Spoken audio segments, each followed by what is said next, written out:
Hello students, आज देखेंगे lack operon model के बारे में। लैक ऑपेरॉन मॉडल्स या लैक्टोज ऑपेरॉन ये क्या होता है? प्रोकैरियोटिक्स में ये देखेंगे। प्रोकैरियोटिक्स में जीन अभिव्यक्ति का नियमन या फिर regulation of gene expression in prokaryotics में लैक्टोज ऑपेरॉन को देखेंगे। लैक्टोज ऑपेरॉन क्या होता है? इसको जैकब एंड मोनोड ने इंडक्शंस इन रिप्रेशन इस क्रिया को समझाने के लिए इन्होंने इकोलाई के लैक्टोज ऑपेरॉन का अध्ययन करके जीन क्रिया के नियमन के लिए जीन रेगुलेशंस के लिए ऑपेरॉन मॉडल प्रस्तुत किया। इसे लैक ऑपेरॉन मॉडल भी कहते हैं। अब इसकी डेफिनेशन देख लेते हैं। जो लैक ऑपेरॉन मॉडल है क्या है? या ऑपेरॉन की definition, structural and controller gene का ऐसा समूह जो कि कोशिका में चयापचयन या कैटाबॉलिज्म पर जेनेटिक कंट्रोल रखता है, उसे ही ऑपेरॉन कहते हैं। मतलब जो जीन की स्ट्रक्चर है उसकी स्ट्रक्चर जीन्स और कंट्रोलर जीन का ऐसा समूह होता है जो कि कोशिकाओं की कैटाबॉलिज्म पर जेनेटिक कंट्रोल रखता है, इसे हम ऑपेरॉन कहते हैं। अब स्ट्रक्चर ऑफ ऑपेरॉन का स्ट्रक्चर देखते हैं। तो इसमें ऑपेरॉन का स्ट्रक्चर में जैकब एंड मोनोड के अनुसार जो लैक्टोज ऑपेरॉन है निम्नलिखित दो जीन से मिलकर बना होता है, कंट्रोलर जीन और स्ट्रक्चरल जीन्स।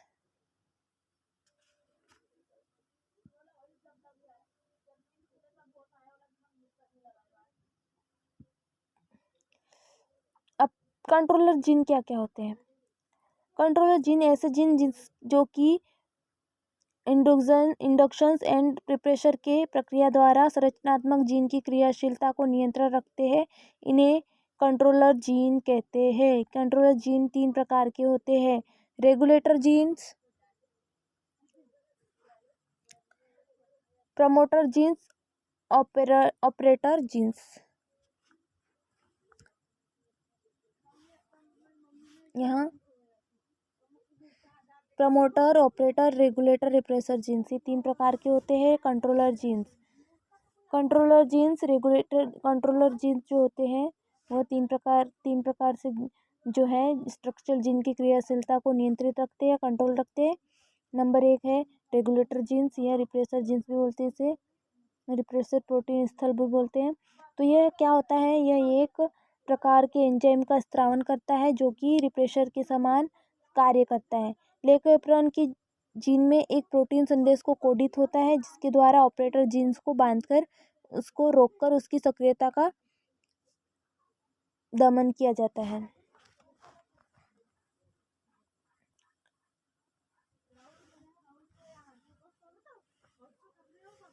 प्रमोटर जीन्स क्या होता है? यह जीन रेगुलेटर जीन एवं ऑपरेटर जीन के बीच पाया जाता है। ये जीन रेगुलेटर या ऑपरेटर जीन्स के बीच पाया जाता है। यहीं पर आरएनए पॉलीमरेज एंजाइम्स ऑपेरॉन से जुड़ता है। यहाँ स्ट्रक्चरल जीन्स के इनिशिएशन ऑफ ट्रांसक्रिप्शन करता है। इस प्रकार डीएनए का वह भाग जो आरएनए पॉलीमरेज एंजाइम्स की क्रियाशीलता पर नियंत्रण करता है, उसे एमआरएनए का ट्रांसक्रिप्शन करता है, उसे ही प्रमोटर जीन्स कहते हैं। अब ऑपरेटर जीन्स की बात करते हैं। यह ऑपरेटर जीन्स क्या होते हैं? डीएनए का ऑपरेन का यह भाग स्ट्रक्चर जीन्स की क्रियाशीलता पर नियंत्रण रखता है। रिप्रेसर प्रोटीन्स और एंजाइम्स इसी स्थल पर या इसी स्थान पर डीएनए श्रृंखला से जुड़ते हैं।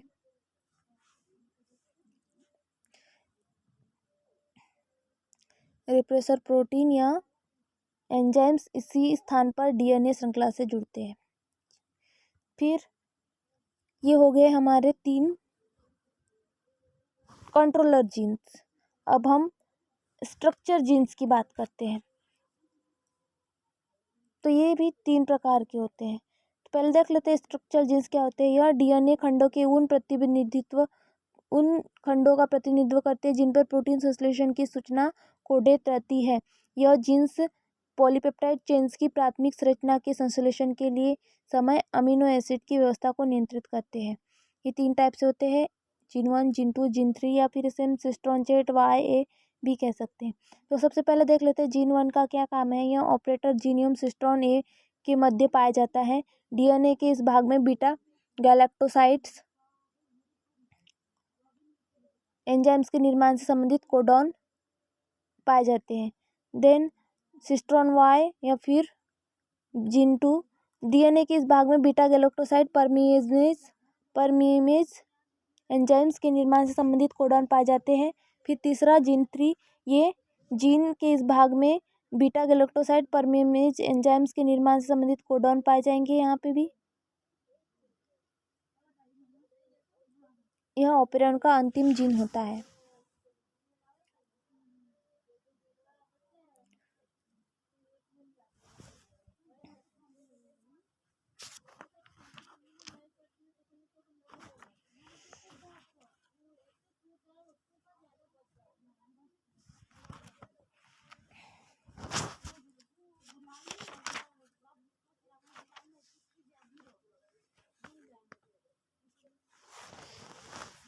इसकी मैकेनिज्म हम नेक्स्ट टेस्ट में देखेंगे।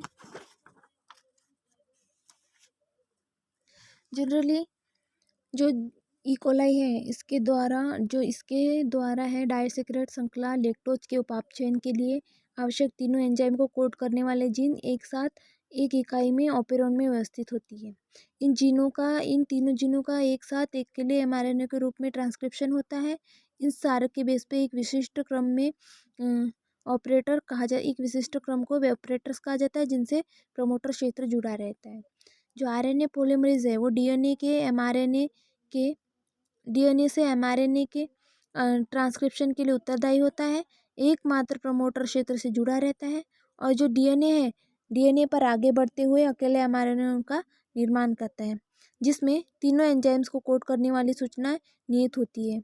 इस एमआरएनए अणु में निहित ट्रांसलेशन टर्मिनेशंस व इनिशिएशन करने वाले कोडॉन्स एंजाइम्स कोडिंग क्रम के बीच में स्थित होते हैं। यह 3 अलग अलग एंजाइम्स के ट्रांसलेट हो जाते हैं क्योंकि जो तीनों एंजाइम्स हैं इनका अनुवाद एमआरएनए के द्वारा होता है, तो इनका संश्लेषण केवल एक मॉलिक्यूलर स्विच ऑन या ऑफ करके नियंत्रित किया जा सकता है। यह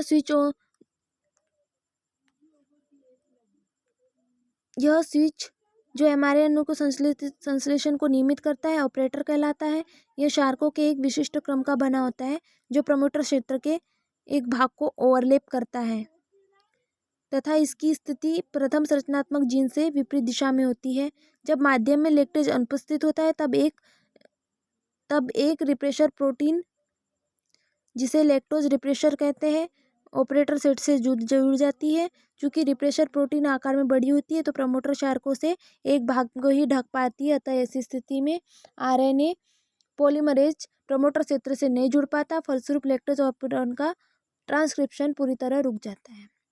लैक्टोज रिप्रेशर प्रोटीन एक रेगुलेटर जीन द्वारा कोडित होती है जो कि ऑपरेटर क्षेत्र से ऊपर की ओर स्थित होती है। लैक्टोज ऑपरेरन जीन्स के विपरीत रिप्रेशर जीन्स का उत्पाद हर समय संश्लेषित होता रहता है और यह जीन संगठनात्मक होती है, जिससे स्पष्ट होता है कि जो बैक्टीरिया है उनकी कोशिकाओं में हर समय रिप्रेशर प्रोटीन ही थोड़ी थोड़ी मात्रा उपलब्ध रहती है। जो प्रोटीन है वह संपूर्ण कोशिका में विस्तृत होकर चयनित रूप से लैक्टोज ऑपरेरन क्रम से जुड़ जाती है। लैक्टोज की अनुपस्थिति में कोशिका के सभी लैक्टोज ऑपरेरन क्षेत्र रिप्रेशर प्रोटीन को ब्लॉक कर देते हैं या ब्लॉक होते हैं। जब ऑपरेटर क्षेत्र अल्प समय के लिए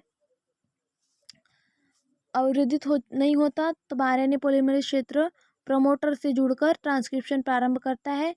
लैक्टोज श्रृंखला लैक्टोज ऑपरेरन के लिए स्विच ऑन कर इस ट्रांसक्रिप्शन प्रारंभ कर देती है, अर्थात जो लैक्टोज इस ट्रांसक्रिप्शन के लिए इंड्यूसर का काम करती है। अतः ये जो लैक्टोज माध्यम में उपस्थित होता है तो कुछ अणु कोशिका में प्रवेश कर जाते हैं। इनका कोशिका में प्रवेश करके परमीमेज अणु की उपस्थिति में जो बिना लैक्टोज की उपस्थिति में संश्लेषित होते हैं। कोशिका में प्रवेश करने के बाद लैक्टेज अणु एलोलैक्टेज में परिवर्तित हो जाता है। लैक्टोज ऑपरेरन की लैक्टोज रिप्रेशन प्रोटीन में एलोस्टिक बंध होता है।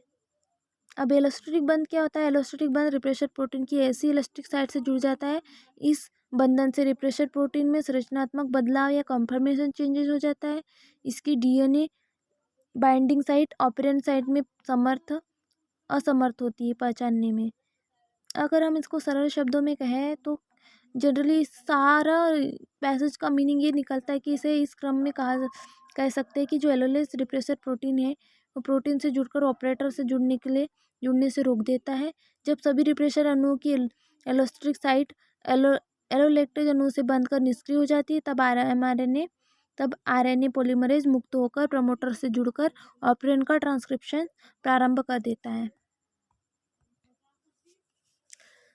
जो कल्चर मीडिया है इसमें लैक्टोज के अणुओं के पूर्णतः समाप्त हो जाने तक इकोलाई में बीटा गलुकोसाइड परमीमेज ट्रांस एसिटिलेज इनका संश्लेषण होता रहता है। जब कोशिका के अंदर लैक्टोज का स्तर कम हो जाता है तब रिप्रेशर प्रोटीन अणु की एलोस्टिक साइट से जुड़ने के लिए एलोलैक्टोज भी कमी आ जाती है।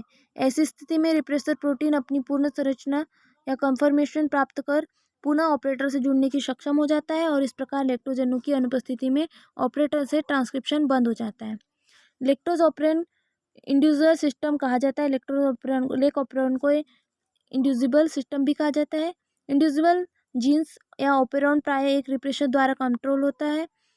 इसे बंद ऑफ में रखते हैं। प्रेरण या इंड्यूसर मॉलिक्यूल की उपस्थिति रिप्रेशर प्रोटीन को निष्क्रिय बना देते हैं और इसे स्विच को ऑन कर देती है।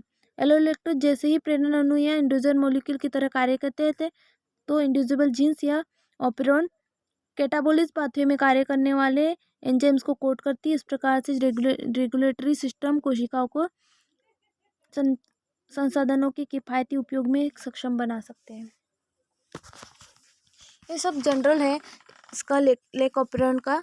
इसकी मैकेनिज्म तो हम नेक्स्ट में देखेंगे जिसमें ये प्रमोटर जीन्स कैसे वर्क कर रहा है और ये क्या चेंजेस आती है इसके स्ट्रक्चर में और लैक ऑपरेन की मैकेनिज्म क्या है, नेक्स्ट वीडियो में देखेंगे। Thank you.